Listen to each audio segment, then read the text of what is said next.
Is the lunar gateway dead on arrival? We will discuss. What is the spaceport situation in the country and in the world right now? And how do we get from where we are to where we need to go? And of course, we'll meet our January Microgrant winner, Cosmic Girls, represented by a legend in her own right in space media and advocacy, Amy Imhoff. Can't wait for that. From the news desk at the Center for Space Commerce and Finance, my name is Thomas Andrew Olson, and this is The Unknown Quantity.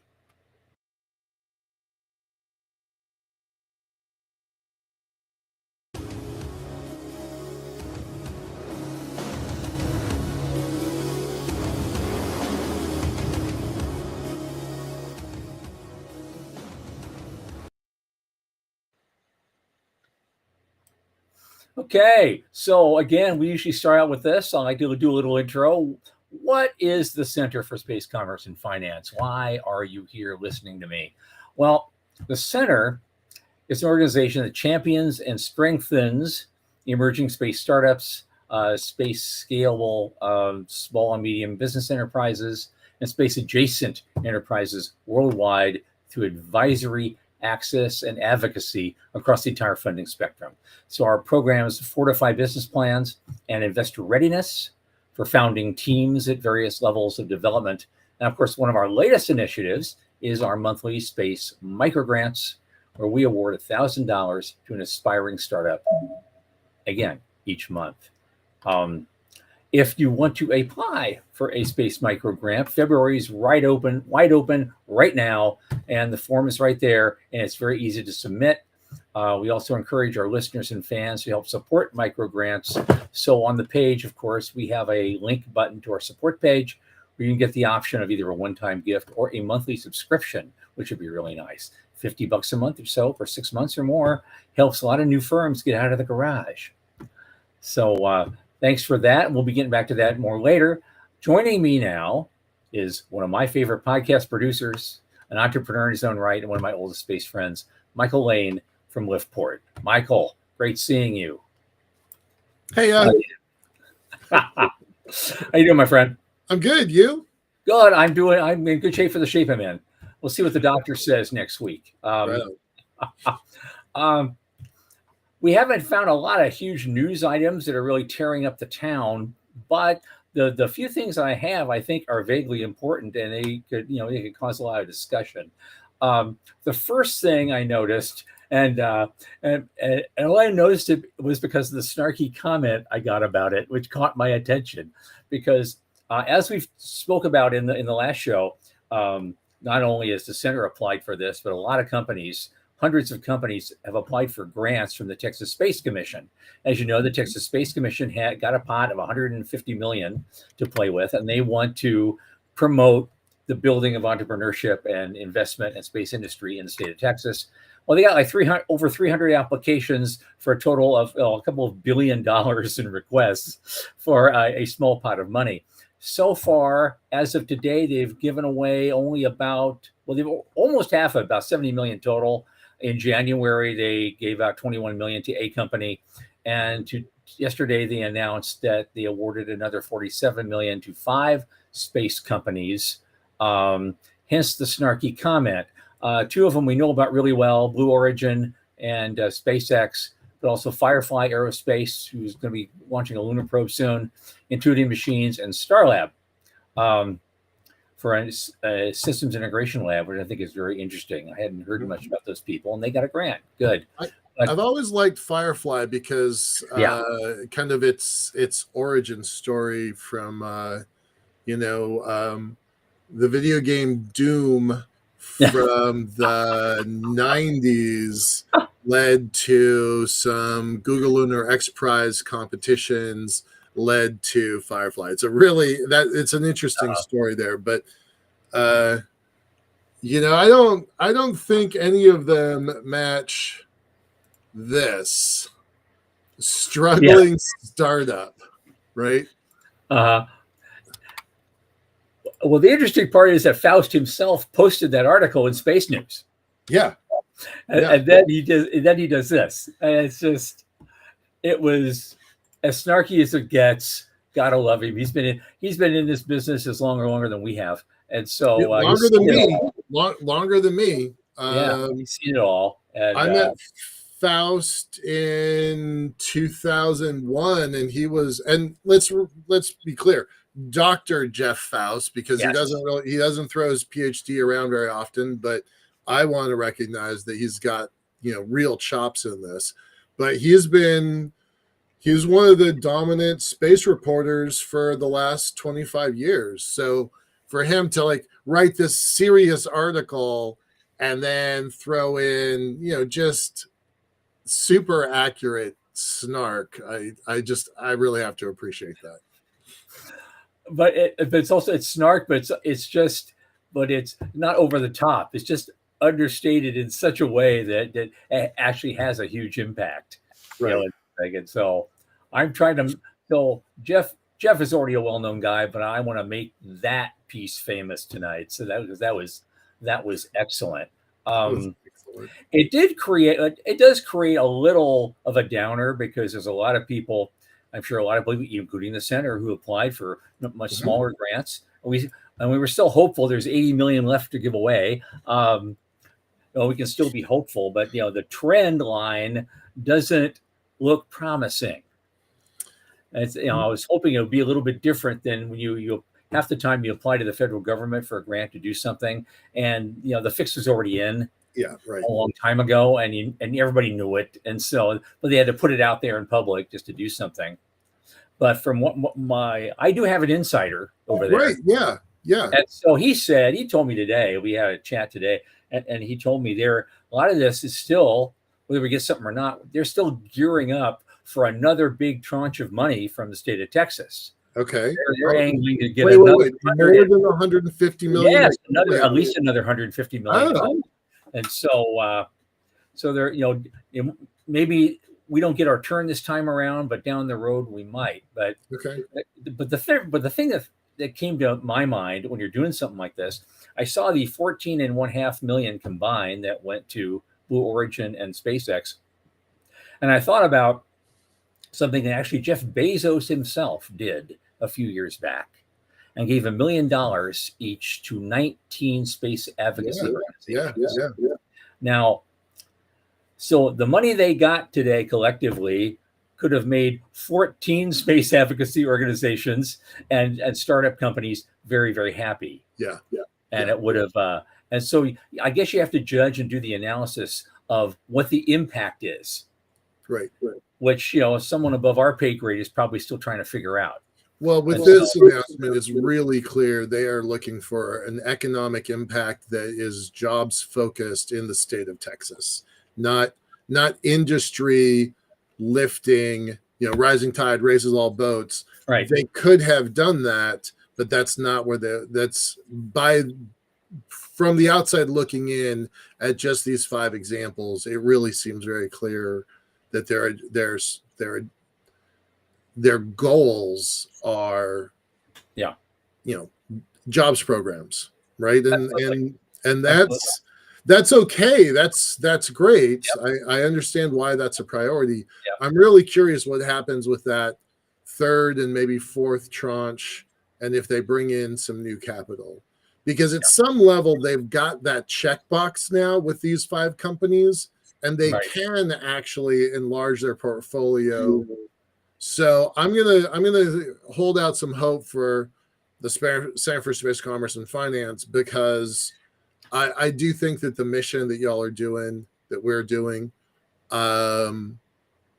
is powerful. It's powerful. So, which is also interesting, because that conversation I had with my insider friend, that was part of a greater conversation we're having to do a Texas-based conference related to that. Okay. And building more opportunity in the state of Texas, Great. Which ties right in with what the Space Commission is doing. And we want to do that sometime in early December. So we're still kicking those tires now. So I'm not, we can't make an announcement yet, but there are interesting things afoot, and the center will be right in the middle of it, as we always love to be. I'm just going to guess, we're not making any announcements, but maybe it has something to do with the Space Business Plan competition, or maybe it has something to do with the Space Investment Fund or Space Investment Summit. It So could be. these are our initiatives. This is what we build, and I'm going to guess it has something to do with that. That's my Yeah, guess. yeah, and it's probably a good guess. Probably in the right Absolutely. general area. I know we have those things going on in Sydney later this year. Wait, what? Sydney? Tell me more about that. Yeah. Oh yeah. Well, they haven't officially put it on the website yet, so I'm still nailing down the final details. But the goal this year is to have what I call a trifecta. We're going to do we want to do a microgrant pitch event as part of the Space Generation Congress, which is just before IAC. Right. That's all the college kids. Yep. And then you do a quick pitch for 3 minutes in the elevator, and there's like 10 of you doing that, and the top 3 get microgrants. I will write them a check right there on the spot. That has got to be great, right?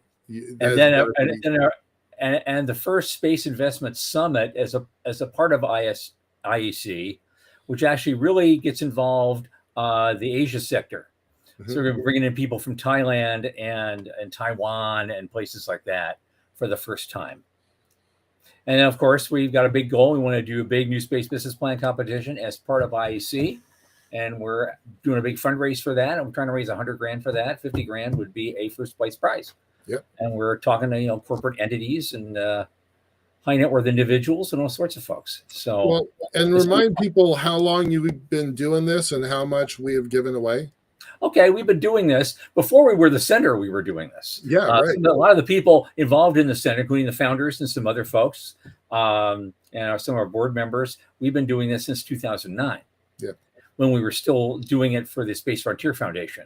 Right. And then we broke off after 2015 and became our own entity in 2016. And we started doing and started owning those things as a separate entity and doing them full time from 2017 on to the present day. And we awarded about $400,000 to 22 companies. Right. And we've showcased 85 companies to the world. So we're just going to go on from there. Yeah. We got an exciting one tonight that we're going to showcase here in a minute. Oh, absolutely! This is going to be amazing. Let's get back into your news. What else you want to talk about? Okay, very quickly. Yeah, this is the big one for me, which was the one on redirecting NASA's focus. And this is an article this guy wrote for Space Review, and he's basically making a huge argument for abandonment of the Gateway, and which by extension, then you also, you call SLS and Orion into question. It's a couple of things that stand out for me from that is it's a really well written article and makes really cogent arguments. I guess the couple of the bullet points that stood out for me was the cost. Of course, it's huge. It spent $5.9 billion so far, and they're just now they may launch one piece of hardware in 2027, and they're not done yet. And the cost overruns are already going on and on. There's that part, but the other part was the safety factor. I mean, they're sitting there. Oh, yes, this place can have a crew in it, and they can do stuff up there. It's like, well, what is it they're doing? They're not a fully equipped laboratory like the ISS. And so this is basically just to be a gateway to stopping point between, Earth and the moon. Well, turns out in the Orion program itself, the way it's built and the way it operates, they operate in a much lower lunar orbit. If there's an emergency on the ground and they had to get out of there, it would take, with the current orbital dynamics, it would take them over 3 days to get to Gateway. Oops. And so he makes the argument, let's just put everything on the ground. And if you have an emergency, there's no shortage of places to run to and hide and get more oxygen and get food and wait for another starship to come get you if necessary. It'd be much easier. And if the whole purpose of this program is to put a permanent human presence on the moon, well, let's just do it. Because Bob Zubrin has been ranting about this for a couple of years now. And I thought, just as a joke, if you actually still insist on building the thing, we should name it New Saskatoon. Because that was Bob Zubrin's argument. The idea is, well, if you translate this into an Earth thing, all airline cargo traffic now is going to go through Saskatoon. Doesn't matter where it comes from or where it's going. You got to go through Saskatoon. That's our international agreement, and so we'll call it New Saskatoon. And it's like the bridge to nowhere in Alaska. It's just like, what do we need this for?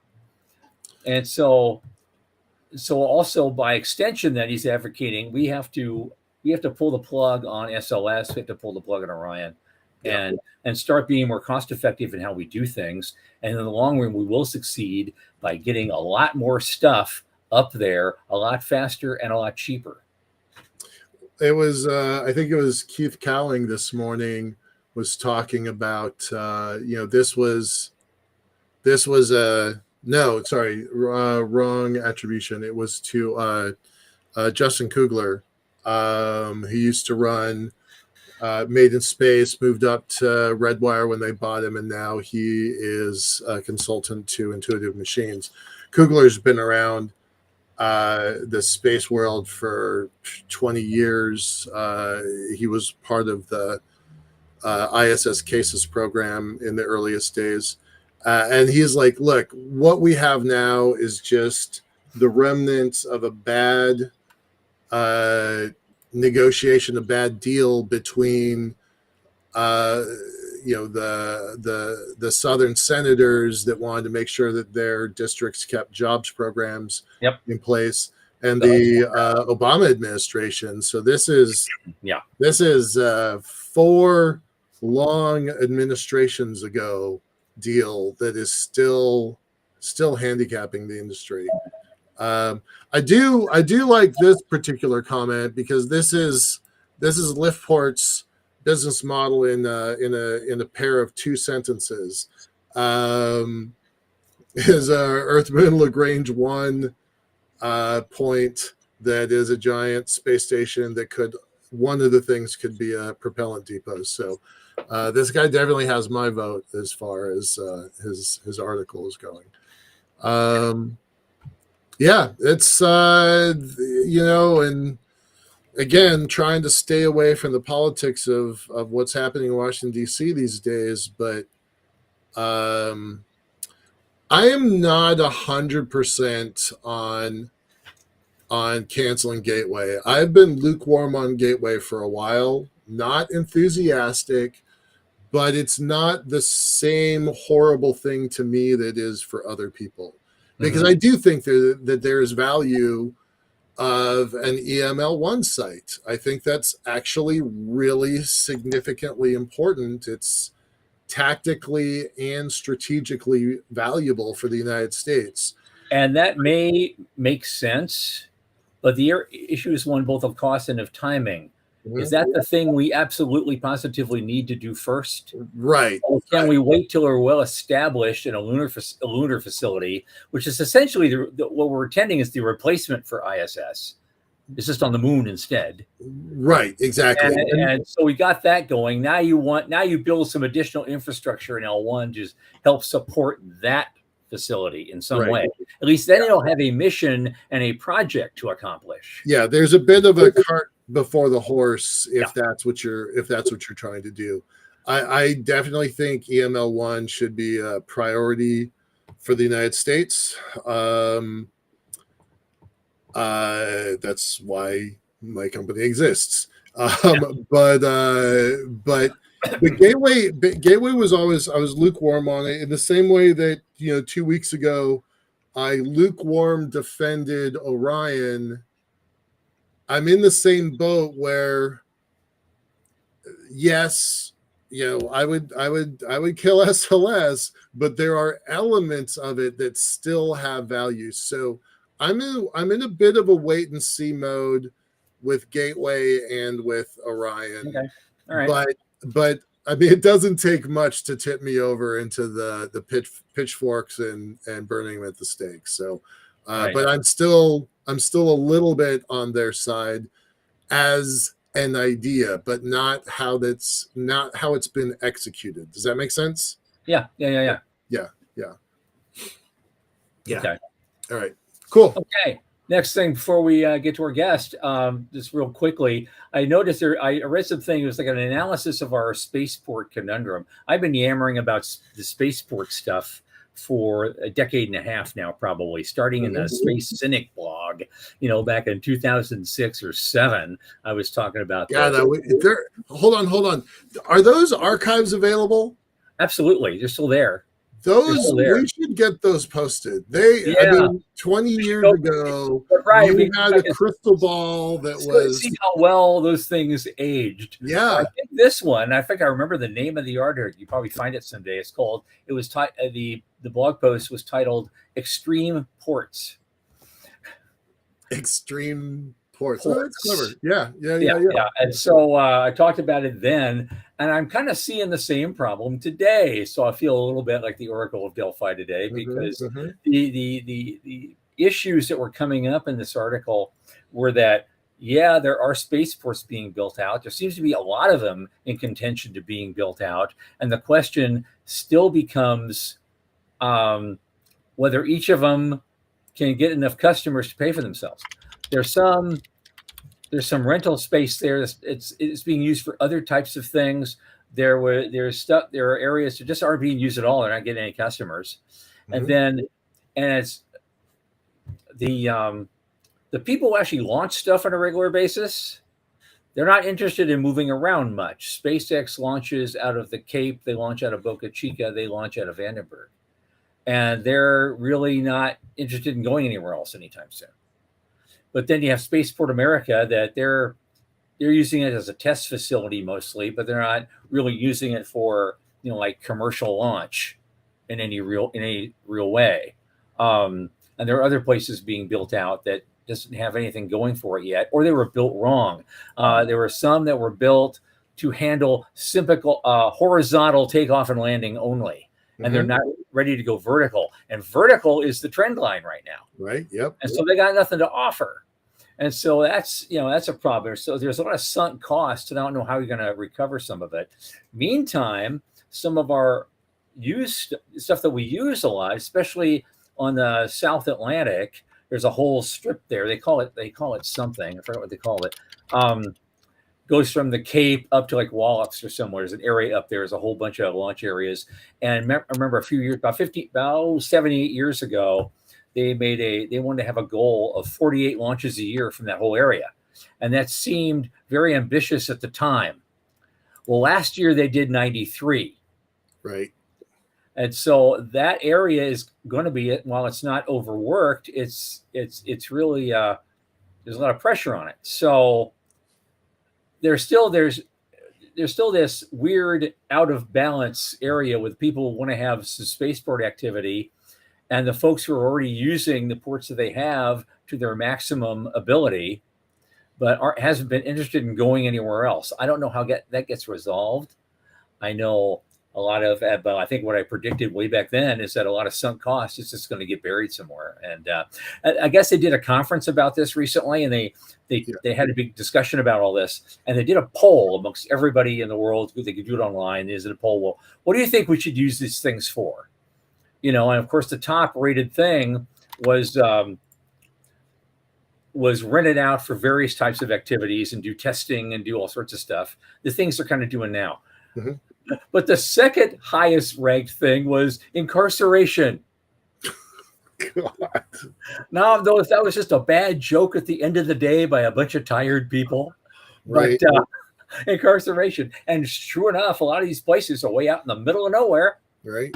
I guess you could, but that was a little awkward. Well, this is a real question, right? So we definitely have a bottleneck in launch. Yeah, absolutely. Florida is absolutely nearing the brink of what they could possibly do. Now, you've got space companies, one in particular, that is able to launch 3 rockets in 24 hours if they use their West Coast, their Texas, and their Florida facility. Yep. Three launches in 24 hours. They just accomplished that for the first time a few weeks ago, but that's going to be the norm, right? That's their stated goal, is that's going to be the norm. So if that's happening, and Rocket Lab and Blue and the 20 other space companies that are kind of nipping at the heels, there is a restriction. There's a bottleneck on launch. Now, Now, we don't want everybody moving to Ulaanbaatar to try to find a launch facility. Right. We want to do it here. Right. Well, just this morning, the Puerto Rico Space Foundation held a meeting. It was pretty well attended to figure out how does our island host a spaceport, and they mapped out, these are the reasons that we should, and we're, part of the United States, and we're farther south, and we're got a bunch of ocean around us. It's a safe place, and they have an old World War II era Roosevelt Roads air station, naval air station, and it is actually close to being licensed for horizontal launch, as you just said. But how do they take the next steps and become licensed for vertical launch? Right, you've got Rocket Lab, technically an American company launching out of New Zealand. There's no good reason to go that far if you've got other options nearby. So that's a thing. And then, Tom, I didn't actually know you were going to talk about this until about 40 minutes ago. The Spaceport company is a remarkable company that is trying to build ships as space launch port facilities. Okay. Not the same as the old sea launch program that Boeing ran, Sea Dragon program that Boeing ran. But there's some similarities. They have real hardware. Like, this is not a joke. They've got several $1 million in capital from Defense Innovation Unit and a bunch of other folks. I will point out a point of pride here that Tom Murata was my intern back in 2005, I think. So to see him just be, stick with this and build his own company, it definitely makes me glad. And I'll tell you, Tom, if you want to talk about this, we can make Tom Murata a guest on our show. Basically, that would be absolutely great. So I didn't know that was of interest to you, but now that I know that, absolutely. Yeah, look at all these partners. I mean, it's only a 2.5-year-old company, so remarkable stuff there. But they're trying to tackle a real world problem. And here's the thing that's crazy to me is that if they can build one, just look at a map of the world. Yep. Most of our population centers are around the edges of the map, so to speak, right around the oceans. Right. So they could sell these things to anywhere in the world. Right. I know some people in Ecuador probably love to have one right now. Yep. It's a perfect place to do it. So, yeah, I get that. That's really fascinating. It's really remarkable. There is probably no limit to how many of these ports he could build. You just pick the top 300 coastal cities of the world, and now you have spaceports. It's remarkable. Right. Yeah, amazing. Absolutely. Okay, what do I got? All right, you want to switch gears? Yes, we're going to switch gears right now and bring on our guest. All right. I want to introduce tonight are the winner of January's $1,000 microgrant competition, and it just really brought the thing home with me. Their whole deal, and they do competitions, they do programs, all supporting women and girls in STEM or STEAM, as we put it, education, and trying to encourage girls everywhere in the world to be astronauts or get space jobs, or do something on that in that area and really build up the program. and we do need women in space. We need a lot of them, and so. To talk about that and some fascinating stuff they're doing, and I congratulate the winner. I'm going to bring on my guest tonight to talk who represents Cosmic Girls tonight.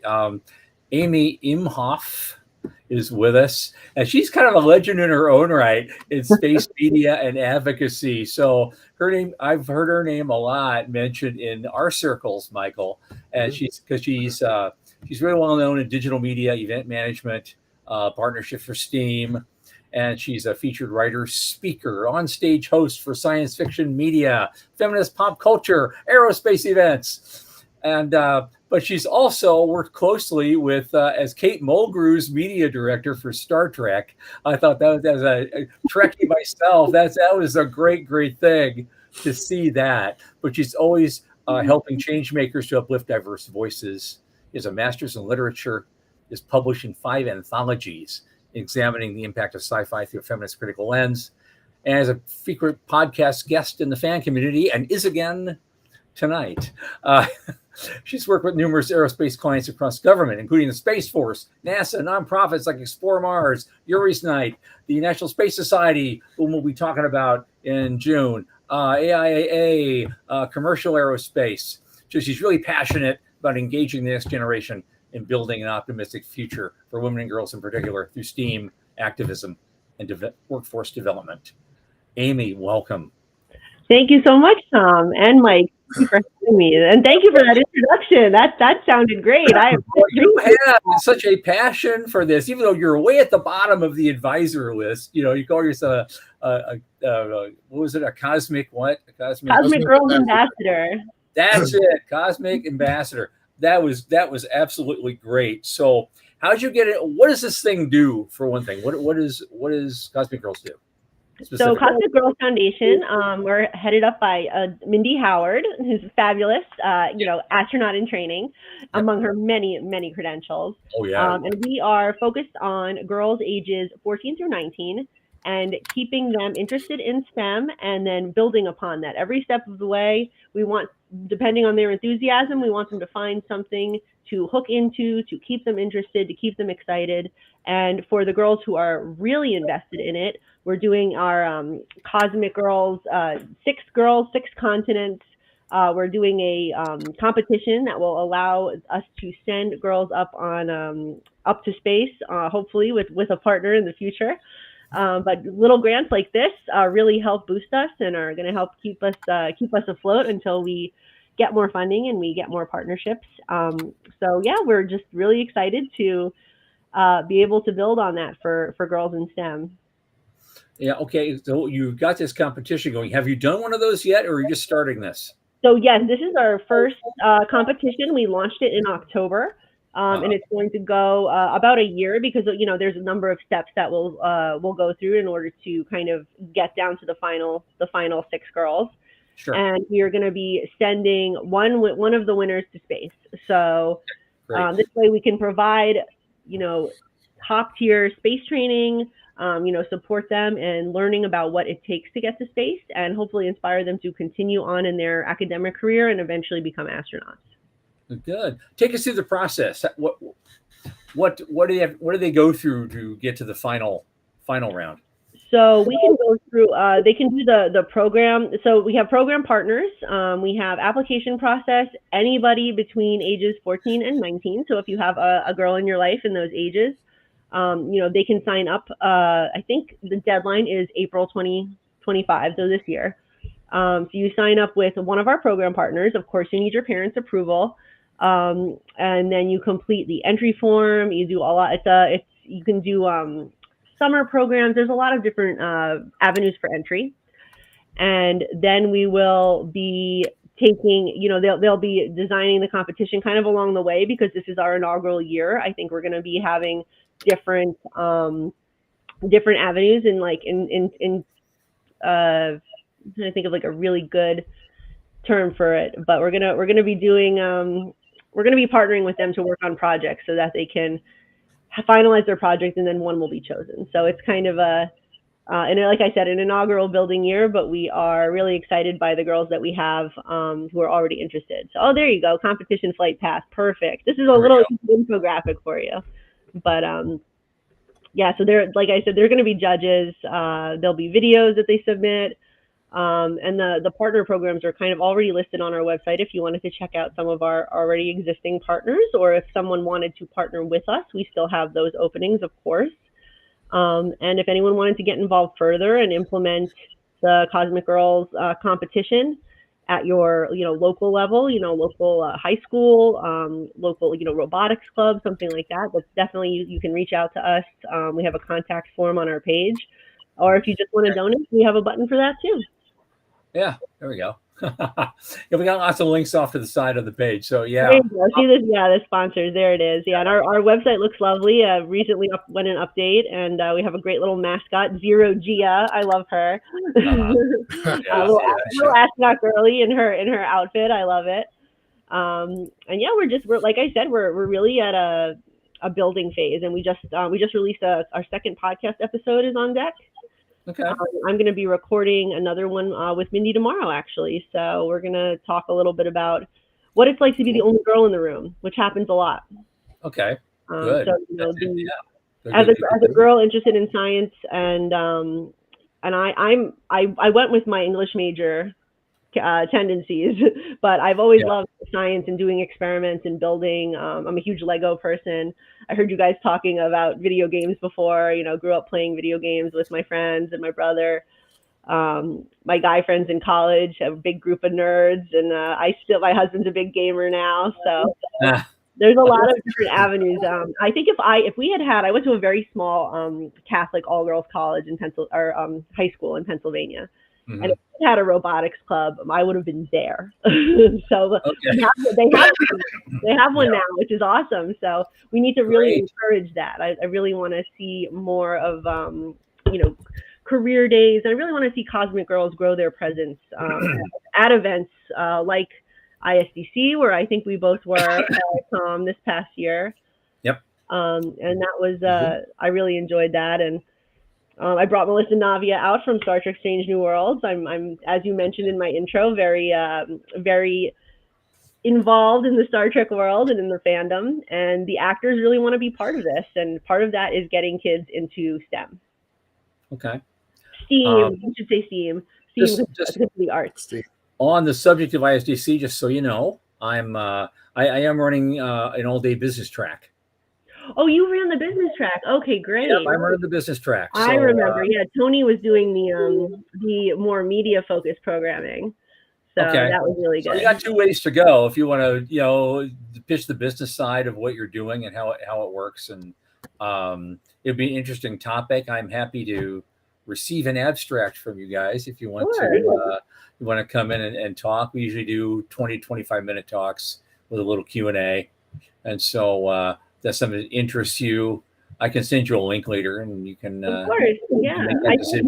A lot of this falls under the heading of workforce development. I think that was what when I was working with the Space Force and also with Ascend, they put me on the panel for workforce development. So perfect. Okay, that makes a lot of sense. Absolutely. I was looking at because I was just fascinated by some of this stuff. I'm looking at your program partners. And some of those people do some amazing stuff. And the one thing that's jumped off the page at me, my God, I wish I'd had this when I was a kid, and everybody had it when they were kids, which is Rocket Mavericks. Yes, I have. I am not as familiar with them, but I am familiar with several rocketry groups. And a friend of mine. When I was a kid in the 60s, I look at that and go, God, I wish we had that then. And everybody could do it. In fact, even in school back in those days, I knew at least 3 girls I could drag along. Here, come, we got to do this.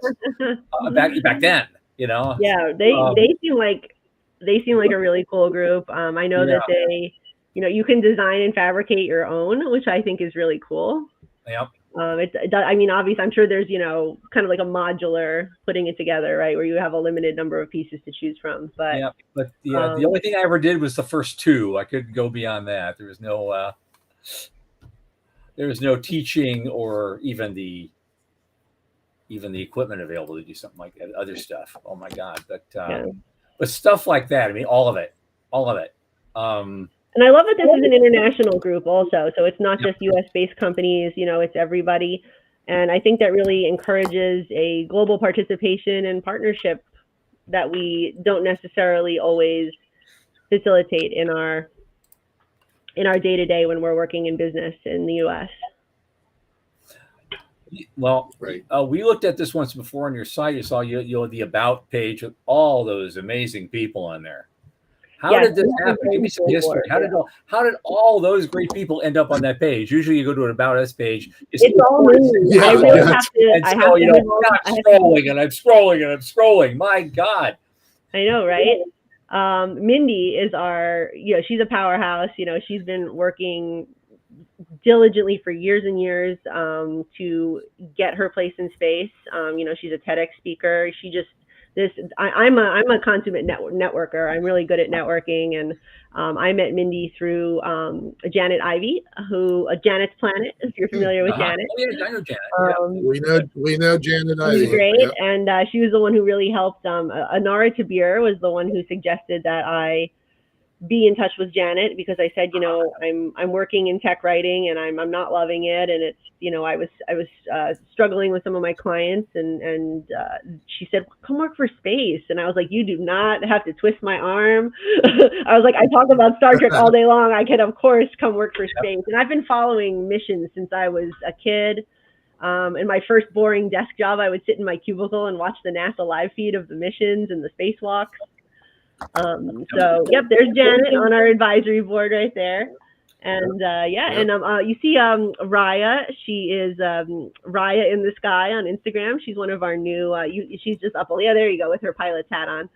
Okay. She's fantastic as well. I'm hopefully going to be grabbing a drink with her this week while she has a layover in New York. And Alyssa Carson is going to be our second podcast appearance guest. So we're excited to have her as well. We've just really, gotten the word out, and people are really excited about championing women in space, championing the world's interest in space. That always seems to be. So when I started with Explore Mars, that was my first official job in aerospace industry, was with this little nonprofit, but really lovely group of people. And I went to CES, and I was really refining my pitch and talking about what we do. And the thing that really got eyeballs and had people interested in talking to me and taking my card was talking about our role in education, our competition that they had, and this just seemed like a natural next step to go to Cosmic Girls and become an ambassador for them. So all of this collection here, it just kind of grew in one at a time organically. I'm trying to I just want to get my head around how this all coalesced. You got some amazing people there around. Nicole and started somewhere. It's really just women in. Today was a perfect example of it. I was at the UN today because today is the International Day of Women and Girls in Science. So, hooray! February 11th. And there were women there that I have seen at various aerospace events. And when I'm sure you know this, Tom, is that it's a small space world when it comes to all of the movers and shakers in aerospace. Yep. And I think it was the largest gathering of women, female astronauts who have, space flown astronauts and people who are on schedule to go up. And it was organized by Amanda Wynn. Okay. We had Bill Nye was there to encourage us, and Terry Crews spoke because Terry is a sexual assault survivor, and so is Amanda. And Amanda had rewritten wrote the Sexual Assault Survivors Act, because when she was on the path to go into her field in astrophysics at Harvard, she was raped in her last semester. And it really derailed her career, her ambitions. And she said, you know what, I have two options here. I can continue onward, or I can make things better and change the laws. She found out that her rape kit was going to be thrown out after 6 months. And as you know from our judicial system, it takes a lot longer than that to litigate rape allegations and go to trial if you have to, and all sorts of things. surrounding the legal process. So she said, this is ridiculous. And under Obama and with the help of the UN, they signed that act. And now she is on her way to space with Blue Origin. She's going to be the first Vietnamese woman in space, which is incredible. And I just keep, you attend these events, you start seeing the same faces, you start seeing the same people who are real advocates and allies.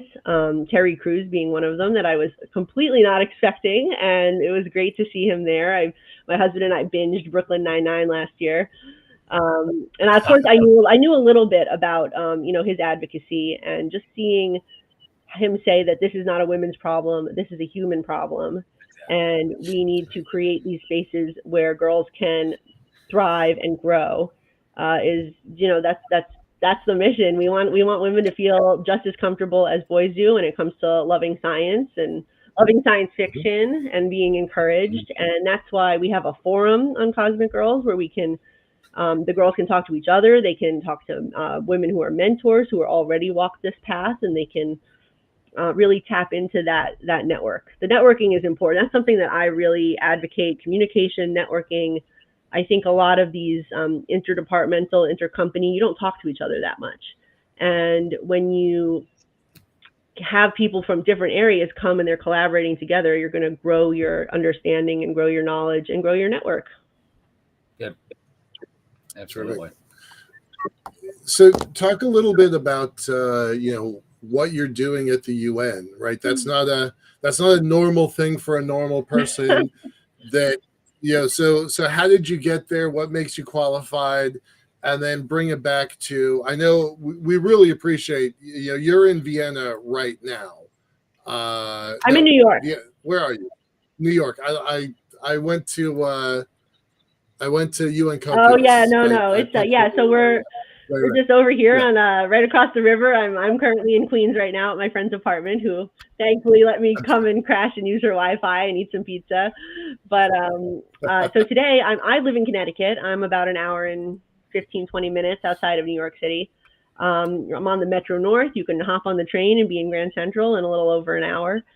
And I saw from Dr. Cyan Proctor and also Jamila Gilbert, who is another Virgin Galactic astronaut. I saw that they were going to be at the UN today for the International Day of, like an assembly for women and girls in science.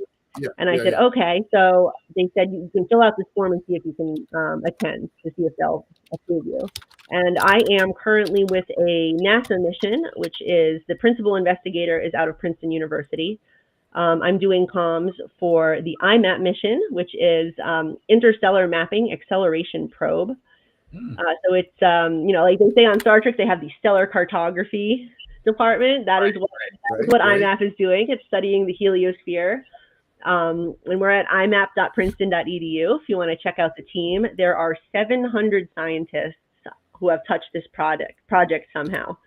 And it's Dr. Dave McComas is our PI, principal investigator, and he really wants this to be a badgeless mission. He doesn't want to be like, this is Princeton's mission or this is America's mission. He wants it to be seen as a global mission, and I think that's completely, there's our beautiful new website. That's up with the IMAP model flying across. And it has 10 instruments on board, and it's going to be measuring the way solar wind behaves.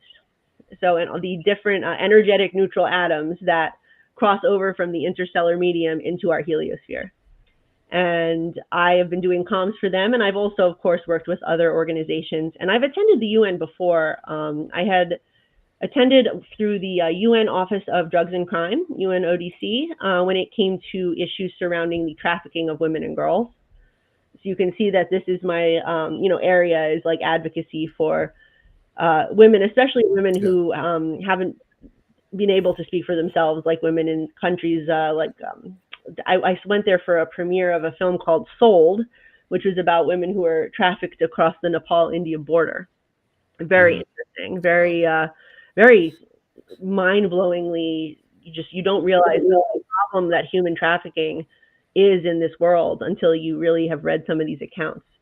And I went again to see Nadia Murad and Amal Clooney. I saw her speak at the UN, and they have to approve you. You have to be, credentialed and be with, like in this case, I did it with Princeton and also with Cosmic Girls. I put both of them on my application just so they can be like, you're legit, you're on websites. She's not a terrorist. Right.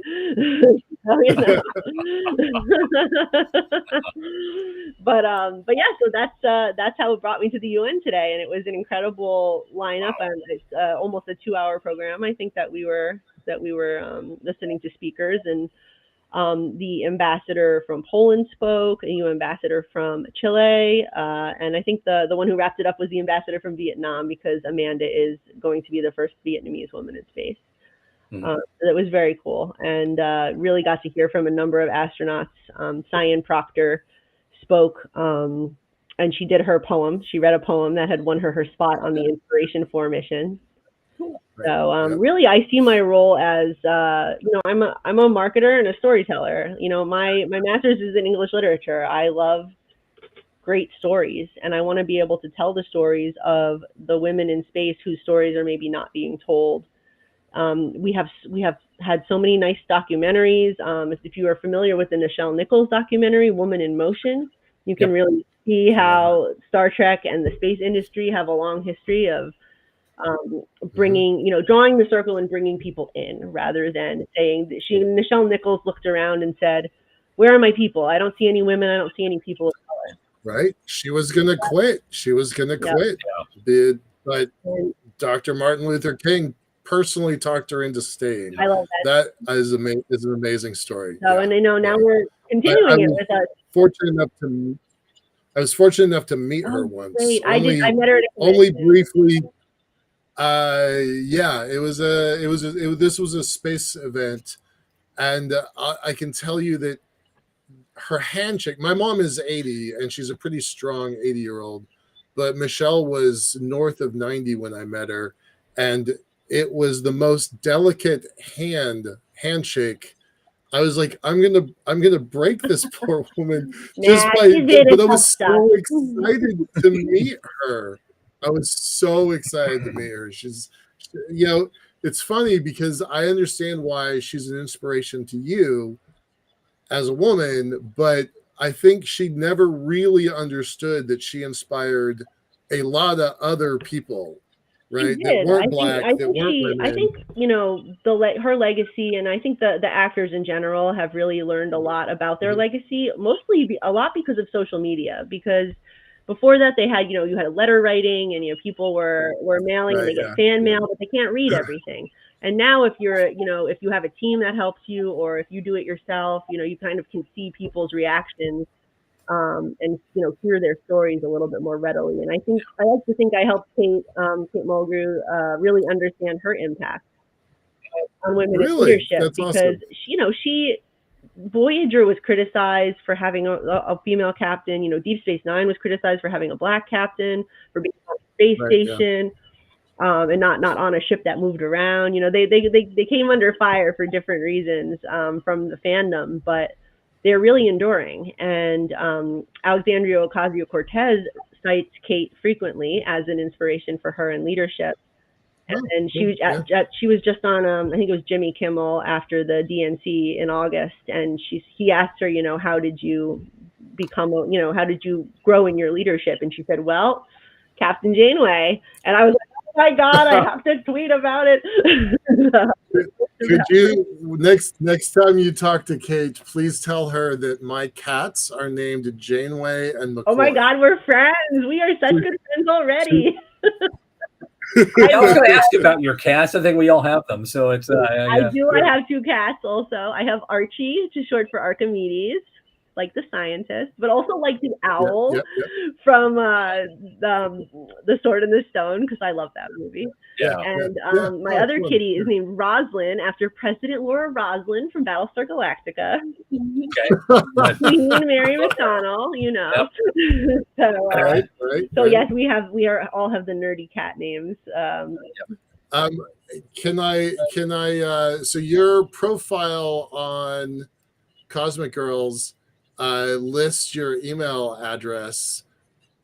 Can I post that? Yes, you can post it. It's 1701. Yeah. Right. Yeah. Okay. I just wanted to check because we do have a few nerds watching Hey, our if you show. guys All want that to on be all at a convention, just check my social media. I'm Amy Imhoff 1701 everywhere. Right. And Yep. yeah, just I'm hopefully going to be getting to a couple different conferences this year. I don't know what my schedule looks like, and if anyone wants to sponsor me, here we go. But no, Okay. I am very good at events. As you can tell, I'm an outgoing person, and I'm comfortable speaking in front of people. And I'm a good asset for anybody's table. Hopefully, I was just at the Star Trek convention in San Francisco where I handed out stickers for IMAP and told people about Cosmic Girls. We don't have stickers yet, but we're working on it. And got stickers. some of the actors. If you check out the IMAP social media, I've got some of the Brent Spiner, Michael Dorn, Celia Rose Gooding, who is the new Uhura, who has been a fantastic partner on Strange New Worlds. She has really been very pro-space. She went to Black Space Week and met Cyan, and she's going to be on. I'm doing we always do this event. This is our 4th year, the Trek Talks telethon. It's a virtual telethon, and I'm hosting a Women in STEM, Women in Aerospace. Really, it's not just as broad as STEM, where we talk about the importance of diversity in space. And that benefits the Hollywood Food Coalition, which now needs help more than ever because of the fires in LA. But yeah, just the Cosmic Girls mission is just really super aligned with kind of everything I do. It really pulls it all together. And I'm really proud to be part of that org, and I think we're going to do great things. I really do. Absolutely. Well, we were happy to write you a small check for a big mission. I already did today, so it's on its way. Wonderful. We appreciate you guys, and you. I mean, I've just listened to you talk and hearing, reading about your expertise and your backgrounds. I think it'll be a very interesting. We should get some drinks at a space conference someday soon. I certainly hope so. So, for the sake of cosmic consciousness and cosmic ambassadors and cosmic girls, Amy Imhoff, it's been a very, very great pleasure to have you. Thank you so much, and thank you for having me. And absolutely, and we're gonna, we gotta sign it off. My producer limits us to an hour, not 1 second more or less. An hour. So. I understand. I could keep going. I could talk about Star Trek for a long time. Oh yeah. I think John Delancey was as close as I got. We can get John on the show. Maybe we can get somebody to come visit sometime. That would be great. Absolutely great. Love that. Love that. Well, you met Sean in the background. We'll have another conversation about that specifically. That'd be super fun. Sounds good. Well, no, I can do this. Thanks so much. Absolutely. Appreciate it. Right. Clock here. There we go. All right. Bye-bye. What do you say to that? That was amazing. That was great. That was a great interview. I loved it. I had a great time every second of it. We only have about a minute or two. Michael, you wanted to talk about upcoming guests. Why don't you talk about that? Just for a moment. It's okay. I don't have much to say. So go ahead.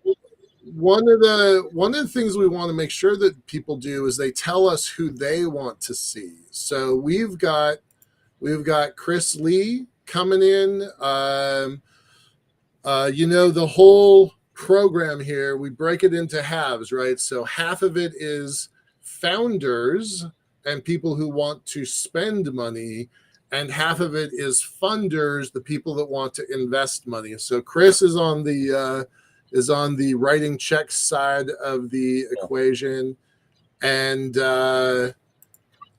different, but also Gabriel Rothblatt also is in that kind of funding side of the equation. So both of those folks are confirmed and committed for upcoming shows. We don't have dates for them yet, but we should have that locked in this week, and we've got about 3 others that are in motion. So just kind of stay tuned, and we've got some exciting things coming up here with the show. So that's all I wanted to say. Thanks very much, Tom. I'll see you Absolutely. in 2 weeks. Michael, see you again. You all out there have a great time, and I hope you enjoyed the show tonight. And as I always say, keep watching the skies.